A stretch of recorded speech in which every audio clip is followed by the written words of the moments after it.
বাড়িতে পুজো, সবাই ঠাকুর আনতে গিয়েছে। আমি লেট, তাই কি করব, আমাকে একাই যেতে হচ্ছে। বন্ধ করো। শেষমেশ আমরা ঠাকুর নিয়ে চলে এলাম। এই দেখো তোমরা, কালী মাকে টোটো থেকে এবার নামিয়ে আমরা বাড়িতে নিয়ে যাব। বন্ধুরা, কেমন লাগলো আমাদের কালী মাকে? তোমরা কিন্তু কমেন্টে লিখতে ভুলো না।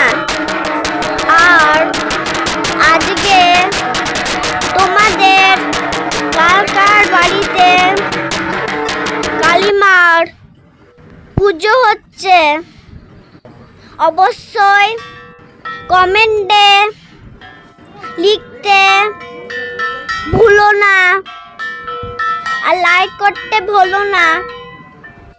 বন্ধুরা, আমার মতন তোমরাও আজকে কালী পুজোর আনন্দ উপভোগ করো। ধন্যবাদ, নমস্কার।